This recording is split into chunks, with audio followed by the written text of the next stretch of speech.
জুতা বলতেছেন কে? আল্লাহ। বড় জেনে রাখবেন, এই দুনিয়ার মানুষের জন্য সবচেয়ে বড় ফিতনা হলো দুইটা জিনিস। আল্লাহ পাক আবার তার কালাম কোরআনুল কারীমের মধ্যে বলেছেন, ইয়ালামু আন্নামা আমওয়ালুকুম ওয়া আওলাদুকুম ফিতনা।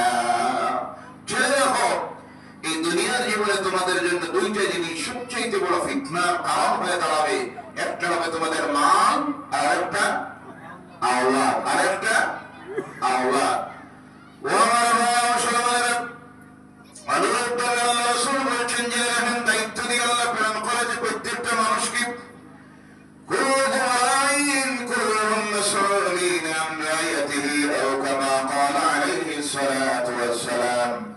আল্লাহ রাসূল বলেছেন তোমাদের প্রত্যেককে আল্লাহ একজন দায়িত্বশীল অভিভাবক হিসেবে প্রেরণ করেছে। আর কিয়ামতের দিন প্রত্যেকটা মানুষকে আল্লাহ তার দায়িত্ব সম্পর্কে, অভিভাবকত্ব সম্পর্কে প্রশ্ন করবে। কিয়ামতের দিন প্রত্যেক মানুষ আল্লাহর কাছে তার দায়িত্ব সম্পর্কে প্রশ্নের মোকাবিলা করতে হবে। এটা বুঝা গেছে?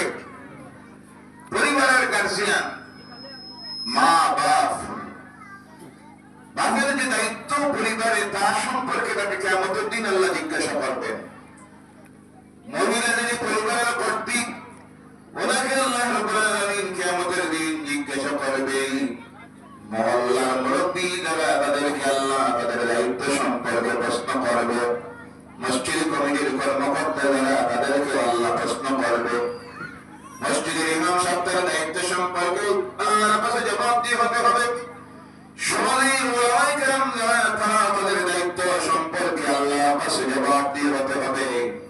রাজনীতির অঙ্গনে যারা, নেতৃস্থানীয় ব্যক্তি যারা, তারা তাদের দায়িত্ব সম্পর্কে আল্লাহর কাছে জবাব দেওয়া লাগবে না। প্রত্যেক সেদিন নিজ নিজ দায়িত্ব সম্পর্কে আল্লাহর কাছে প্রশ্নের মোকাবিলা করবে এবং জবাব দিতে হবে। ও আমার ভাইরা, এর কারণে জেনে রাখবেন, দুনিয়ার জীবনের মধ্যে আল্লাহ দুইটা নিয়ামত দেয়। মানব জীবনের দুনিয়ার সৌন্দর্যতা তার এই দুইটা জিনিস নাই। তার দুনিয়ার জীবনে সৌন্দর্যতা নাই, শান্তি নাই। একটার নাম হলো মাল, আর একটার নাম হলো আওলাদ। যার মাল নাই, অনেক সময় দেখবেন আফসোস করে, আল্লাহ দুনিয়ায় আমার বেকার হইল। কি নাই? মাল নাই। কোনটা নাই? মাল নাই। আবার অনেক দেখাবেন আওলাদে নাই। কি নাই? আওলাদে নাই। এই আওলাদে নাই হওয়ার কারণে মনে মনে ভাবে, আল্লাহ দুনিয়াতে বাড়ি দিলে, গাড়ি দিলে, জমিন দিলে, সব দিলে, কিন্তু আসল জিনিসটা নাই, তুমি আওলাদ দিলে না। ওই আওলাদ না হওয়ার কারণেও অনেক সময় আফসোস করে মানুষেরা। সাধারণ মানুষ কেন, আল্লাহর নবীরা পর্যন্ত আল্লাহর কাছে দোয়া করেছেন আওলাদের জন্য। বলে সুবহানাল্লাহ। হযরত ইয়াকুব আলাইহিস সালামের আওলাদ নাই। ওই ইয়াকুব আল্লাহর দরবারের মধ্যে হাত তুলে দোয়া করেন। দোয়া করতে গিয়ে তিনি দেখলেন একদিন মসজিদের আকসা খাদেমা মারিয়ামের রোজগার কিনারায় যান, গিয়ে দেখেন এই সময় দুনিয়ায় কোনো ফল ফসলাদের সময় নাই। মারিয়ামের সামনের মধ্যে খাবার রাখা, ফল ফুল বিভিন্ন ভাবে। গিয়ে জিজ্ঞাসা করেন, ও মারিয়াম রে, খাবারটা তোমার কে দিল? মারিয়াম তখন বললেন, আমার রিজিকের মালিক যিনি, তার নাম আল্লাহ। আল্লাহ তার কুদরত থেকে আমার রিজিকের ব্যবস্থা করে দিয়েছেন। সুবহানাল্লাহ। তখন ইয়াকুব আলাইহিস সালামের মনের মধ্যে আসলো, আল্লাহ চাইলে তো যদি মারিয়ামকে বিনা মৌসুমে খাবার দিতে পারে, ফল ফ্রুট দিয়া, এই আল্লাহ চাইলে তো আমারও তো একটা আওলাদ দিতে পারে। কথা দেখি না? সঙ্গে সঙ্গে তিনি আল্লাহ দরবারে দোয়া করেন আওলাদের জন্য। অনুরূপভাবে হযরত জাকারিয়া আলাইহিস সালাম যখন দেখলেন মারিয়ামের সামনে খাবার, তখন তার বয়স হয়ে গেছে 90 বছর। কত বছর? কোন আওলাদ নাই। আল্লাহ দরবারের মধ্যে হাত তুলে দোয়া করেন, আল্লাহ আমি তোমার দরবারে আরজ করতেছি, এই জমিন থেকে তো আমি চলে যাব, আমার শরীর দুর্বল হয়ে গেছে, তারে পড়ে গেছি। রব্বুল আলামিন তুমি আমাকে একটা আওলাদ দাও। সঙ্গে সঙ্গে আল্লাহ দরবারে সুসংবাদ দেওয়া হলো, ও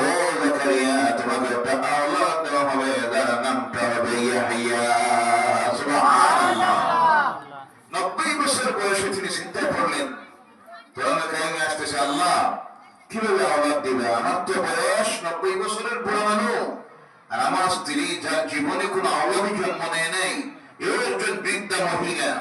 আল্লাহ রাব্বুল আলামিন বললেন, ও জাকারিয়া, যে আল্লাহ রাব্বুল আলামিন তোমাকে সৃষ্টি করতে পেরেছি, সেই আল্লাহ তোমাকে আওলাদ দিতে পারে। সুবহানাল্লাহ।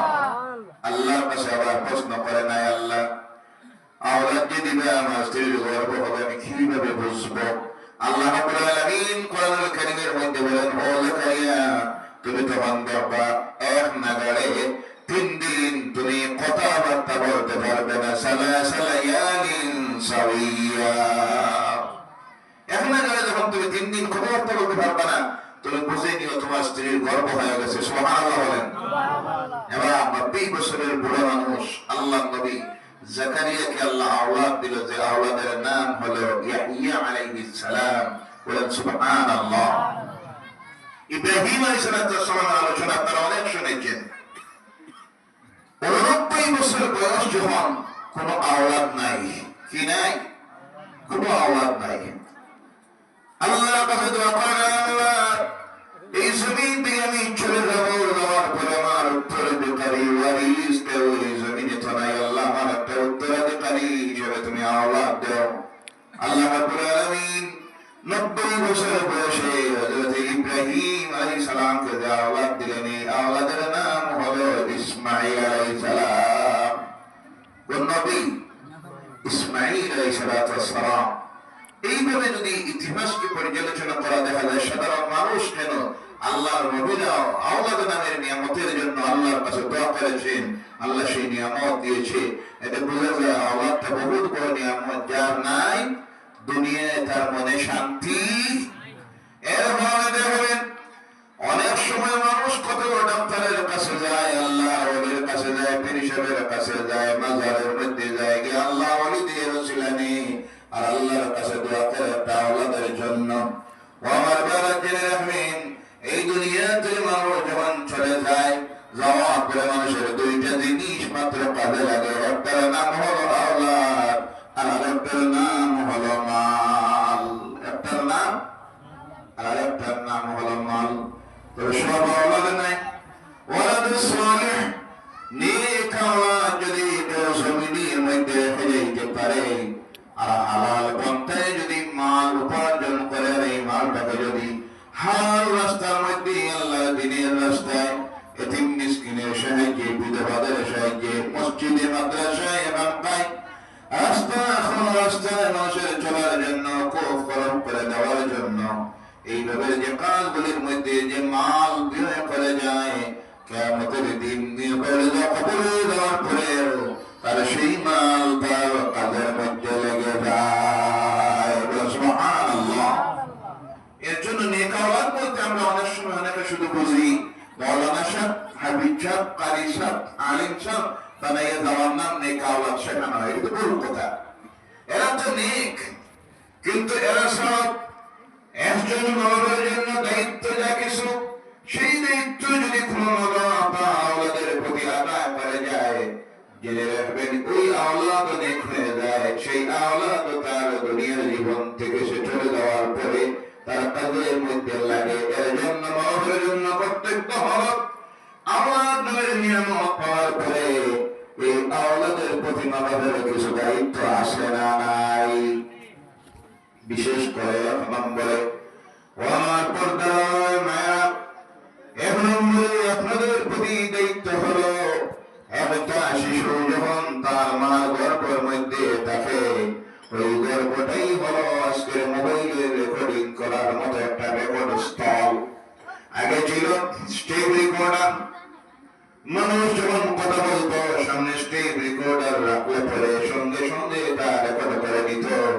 আজকে তো মোবাইল দেখা হয়, রাখার লগে লগে এই মোবাইল সব কিছু রেকর্ড করে নেয়। অনুরূপভাবে আধুনিক বিজ্ঞান প্রমাণ করতেছি, একজন মহিলা যখন গর্ভবতী হয়, ওই মহিলার সামনে যে কাজগুলো করা হয়, তার চোখের সামনে যা করা হয়, গর্ভস্থ শিশুটা তখন তা রেকর্ড করে নেয়। সুবহানাল্লাহ।